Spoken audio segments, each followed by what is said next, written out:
I'm here with Matteo Bewitcher to talk about their latest upcoming record, Deep Cuts and Shallow Graves, out November 17th on Century Media Records. Thank you, first of all, for taking the time to talk to me. It's always a pleasure to speak to you about Bewitcher. It's always a pleasure to listen to some new Bewitcher material. So welcome to the channel. Hey, man. Good to see you again. It's a pleasure. It's a pleasure. So let's talk about this compilation here and how it all got started. When did you start thinking that putting this together was a great idea?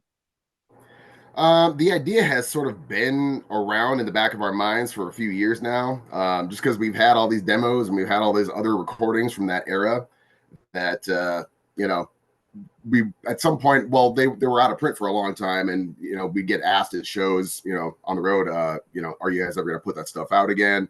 How do we get my hands on it? People, because you just can't find it anymore. So the idea was always to like reissue it at some point, but then it just kind of grew into a bigger thing because we had, the 10-year anniversary of the band coming up, and we had, some new tracks that were sort of like B-side type of things. So it just kind of like ballooned over the course of a few years, and that's kind of how it all came together. When you start to look at those demos and you want to present them to this audience so that people can hold on to them and be able to listen to them, what was your vision for the remastering process, and what do you wanted those songs to come out sounding like?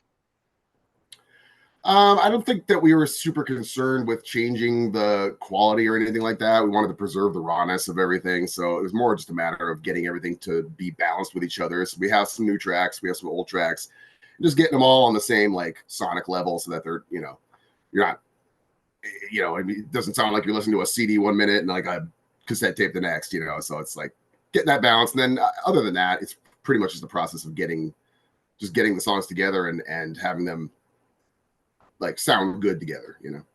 That was actually one thing that I noticed from the get-go, is because it doesn't matter if I'm listening to the new songs, it doesn't matter if I'm listening to the cover, it doesn't matter if I'm listening to the demos, they all have the same signature sound and signature production across all of them, which gives the record a very cohesive output. Not what you were saying in terms of, wow, this song sounds like it came from this place, that song sounds like it came from that other place. Everything sounds a little bit more together. Does that give more strength to a compilation like this?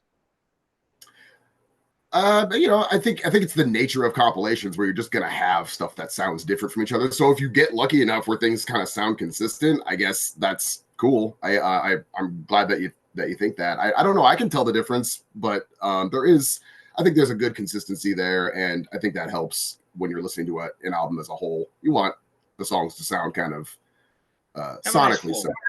Yeah, exactly. You wanted to have a nice little flow. How important for you was it to include some new tracks and not just do the remastering of the old demos? I think we were always planning on doing something new. I was already in the writing process for the next record, and so there was a couple of songs that had been around for a minute that were able to be developed quickly, and get in the rehearsal room, knock them out, and then go record them. And yeah, I think they fit well with the old school spirit of the demo stuff too. So it turned out good.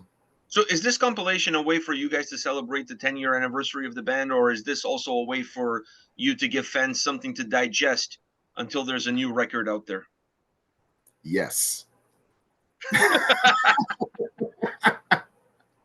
There's a lot of different reasons to do it, and it serves a lot of masters, so to speak. Last year, we were on tour a lot. We were pretty busy. And we started hearing rumblings from our inner circle, management label, like, hey guys, how's that fourth record coming? And it was kind of like, we don't really have a lot of time right now. So I think it satisfied the office. It does give fans something in between, because we did so much road work last year that there's just going to be naturally a gap between albums. And then of course, 10-year anniversary, got to celebrate it. So this is a good way to do it. When do you think new Bewitcher material will be out? Oh, everybody wants to know. Loosely. Yeah. We're shooting for next year. So it's can't say anything definite yet, but that's sometime next year. And then you throw in Bastard, which to me, if there is a song that kind of, even from a production standpoint, that kind of stands out, is that one. because normally your vocals come from a little bit more deep within the song all the way into the forefront. Like you have a lot of movement in your vocals, and on this track I felt like you're constantly a little bit more upfront with them. Why this track?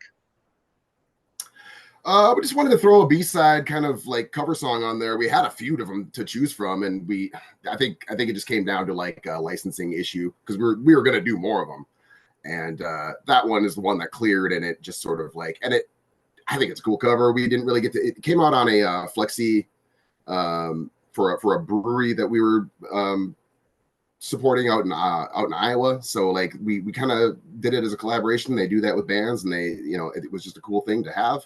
But it was pretty limited run, so it's just like it's a cool thing to put on the comp, and so people can hear it. Did you find a way to put all the demos that you've ever worked on that were a little bit floating around on this compilation, or do you still have some deeper cuts and maybe not so shallow graves? Ha ha ha. Well, I guess you'll just have to wait and find out. Wow, you're really not giving us anything. You're milking it. You're milking it. Well, you got to a little bit in this business, right? We we probably have a couple other things, but yeah, we kind of dug pretty deep into the grave for this one, so it might be a while before you see some more of that kind of stuff. When you guys were putting this this compilation together, and you're looking at these demos, you're looking at the birth of the band through these songs. Did it give you a chance to look at everything that you guys have achieved in these 10 years?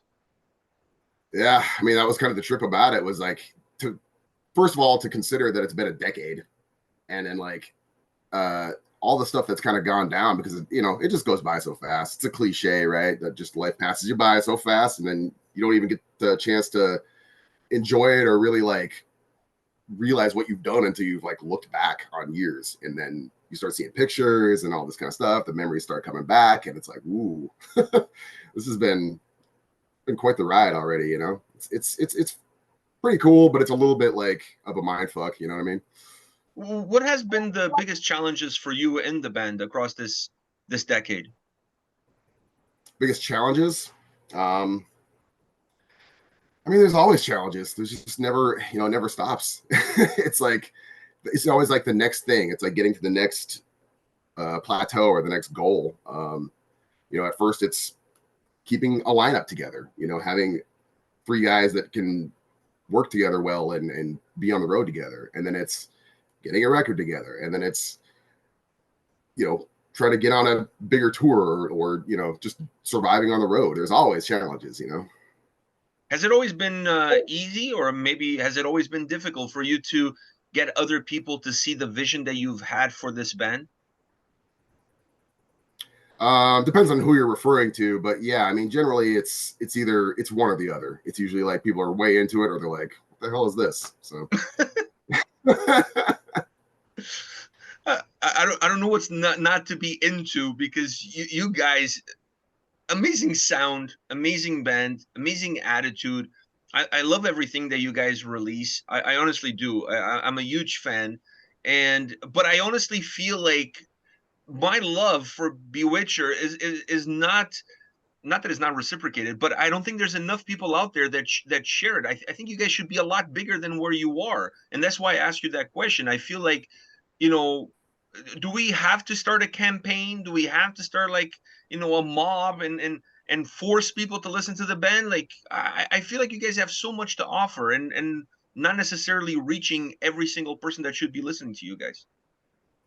Yeah, I mean, I'm not bragging, man, but I have heard that before. You know what I mean? Like that's like I think a sentiment that's shared amongst our fan base a lot. That maybe like, why isn't this band bigger? I don't know. I don't have an answer to that. And other than if you're talking about spreading the word, I guess it starts there, right? It's like it starts with the people that already know about us telling everybody else about us, right? And it's our job too, because I think getting on the road and just like being out there more has definitely exposed us to a lot more people. So I don't know, man. It's kind of an enigma to me, but like I'm happy with where we're at. I think we're doing the good. We're fighting the good fight. Because then you also have the other side of the coin, which is people saying that if you got too big, you guys sold out. Absolutely, they already say it. They said it 2 albums ago. Wow, man, you can't win. You No, can't you can't. win. Yeah, It's unreal. Now, for it's yourself, great. when you look at yourself in the mirror across these 10 years as a musician, where you see the biggest growth?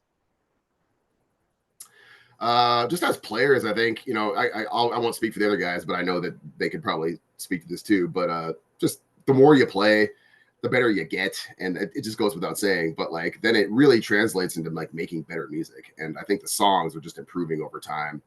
So I think that's the biggest change that's happening is just that we're just getting better at what we do, and hopefully that just keeps going. Uh, do you have a vision for what you hope the next 10 years will bring you? I didn't have a vision for the first 10, so I don't. You're flying by the seat of your pants. We're really fucked now for the next 10. I don't know.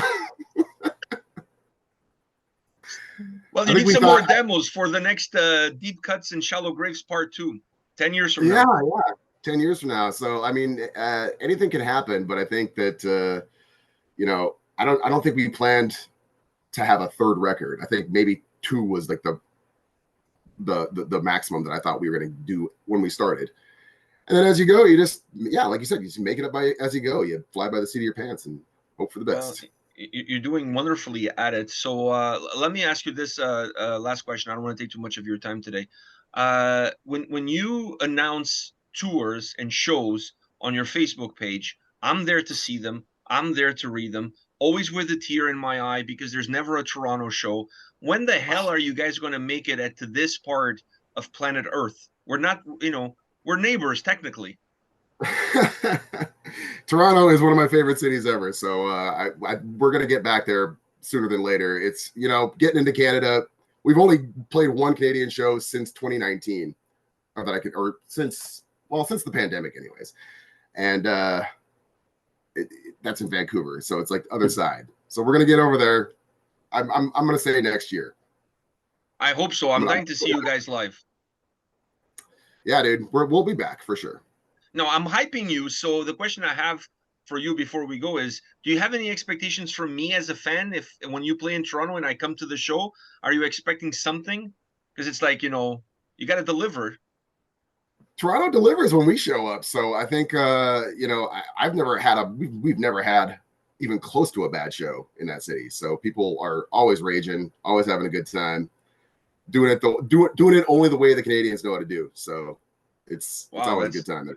that's a loaded one right there because like Canadians are really not known for being very rambunctious, for a lack of a better word. We're more like the sit back and enjoy kind of crowd, but maybe you guys bring something special that's within us. Maybe, or maybe you haven't spent enough time in the States because people are pretty here too. So, Really? oh yeah. I mean, it depends but again, it depends. It's not a guaranteed thing, but I'd say, more often than not, you get a pretty folded arm kind of crowd a lot of the time, especially if they don't know what they're looking at. I think with you guys would be impossible. I mean, I'm at home, one of your songs comes up, I want to throw a chair around. I just want to fucking circle pit around the coffee table. I just want to do shit like that. So I can't think being at a show and just like lean back like Fat Joe and just take it all in. Yeah, I think if that's the reactions we're getting, or if that's the emotions we're eliciting, then that's what we're shooting for, right? Matt, you're the best. I love you, dude. You're a great guy. Thank you for keeping up with the music and putting out great tracks and great songs. It was a pleasure to listen to these demos. I had never heard these demos before. So for me, this was not a compilation. This was a brand new record that I got to listen to. And I love every fucking second of it. So keep doing what you guys are doing. I cannot wait to see you guys live, and I cannot wait for a brand new full-length album. Oh yeah, dude. Well, we'll get it out to you as soon as we can here. And dude, Pedro, it's been a pleasure. I'm always a pleasure to talk to you. Man, always a pleasure. Take care, man. All the best. All right, you too, bro.